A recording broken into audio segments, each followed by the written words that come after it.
The term, dark night of the soul, has resonated deeply through centuries, representing not merely poetic language but a profound spiritual phenomenon explored meticulously by mystics, philosophers, and psychologists alike. The original formulation of this concept traces back to the 16th century Spanish mystic, St. John of the Cross, whose writings offered a powerful insight into the nature and purpose of deep spiritual suffering and transformation. Although initially described within a Christian context, the concept has transcended religious boundaries, emerging in modern discourse as a widely recognized existential experience, relevant to anyone encountering profound personal or spiritual crisis. St. John of the Cross's influential text, The Dark Night of the Soul, was originally intended to guide fellow monks and spiritual seekers through periods of intense spiritual dryness, confusion, and perceived divine absence. He meticulously differentiated two phases of this night. First, the dark night of the senses, and second, the deeper and more profound dark night of the spirit. While the dark night of the senses describes the loss of pleasure in worldly experiences and previously comforting spiritual practices, the dark night of the spirit is a far deeper crisis, characterized by an overwhelming sense of abandonment, doubt, existential dread, and an acute loss of spiritual clarity and comfort.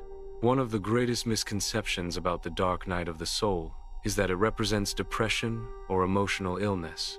Although the symptoms of depression, emptiness, despair, loss of meaning can overlap significantly with the dark night, important distinctions exist. Depression is typically understood through clinical and psychological frameworks as a condition often requiring medical or therapeutic intervention. By contrast, the dark night of the soul is fundamentally a spiritual or existential experience. Its root lies not primarily in chemical imbalances or psychological disorders, but rather in profound shifts occurring within a person's inner spiritual or philosophical life. Another misconception is viewing the dark night as punishment or spiritual failure. St. John of the Cross clearly rejected this idea. Instead, he saw the dark night as evidence of spiritual progression, a transformative process indicating a deeper movement toward authentic spiritual maturity. The individual is undergoing purification, a stripping away of superficial comforts, attachments, and illusions that previously sustained their sense of self or spiritual identity. This purification, though intensely painful, ultimately serves the soul's higher good, facilitating genuine inner freedom and clarity. But what exactly does someone experiencing a dark night of the soul feel and encounter? Typically, one feels profound existential emptiness. Activities and relationships that once provided meaning suddenly seem hollow or insufficient. There is often a deep questioning of life's purpose, spiritual beliefs, and personal identity. Individuals commonly experience a sense of alienation or detachment from loved ones, from familiar communities, even from themselves. Additionally, this spiritual crisis is frequently accompanied by feelings of abandonment or rejection by the divine, as if one's prayers and spiritual practices no longer reach their intended destination. This perceived absence of God or higher meaning is among the most painful elements of the dark night. One may sense a complete spiritual desertion, an overwhelming feeling of solitude, loss, and despair. Paradoxically, this absence is, according to St. John, not abandonment at all, but a necessary silence, a divine space wherein deeper transformation quietly unfolds beneath the surface of suffering. Historical examples from the lives of mystics and saints provide profound insight into the nature of this transformative darkness. Mother Teresa of Calcutta's spiritual diaries, revealed after her death, famously illustrated decades of internal darkness. Known globally for her radiant compassion and relentless charity, Mother Teresa privately described years of profound spiritual dryness, silence, and an excruciating sense of God's absence. Her experience closely parallels the dark night described by St. John of the Cross, demonstrating how even those considered spiritually accomplished can endure prolonged and profound inner darkness. Similarly, St. John himself endured extreme suffering and isolation, imprisoned, physically tortured, and spiritually tested.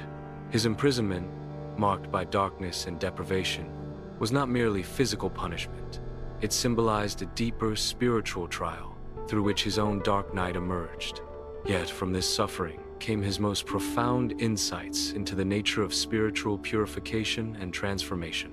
From these examples, one clearly sees the paradox of the dark night, a profoundly distressing experience that nonetheless leads toward spiritual growth, greater authenticity, and genuine inner freedom.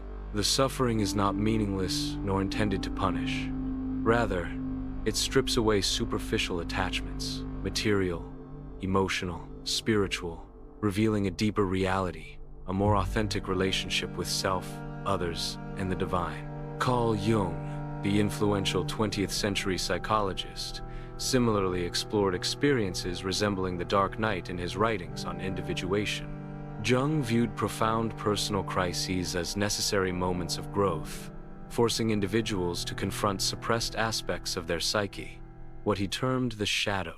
Only through embracing and integrating these painful, unconscious elements can individuals achieve psychological wholeness and true maturity. Jung's perspective highlights the universal human significance of such deep crises, not simply religious experiences, but broadly human ones, central to personal development and existential meaning-making. Furthermore, modern philosophical existentialism articulates similar themes. Existential philosophers like Søren Kierkegaard described periods of intense existential anxiety, experiences closely paralleling the spiritual dark night.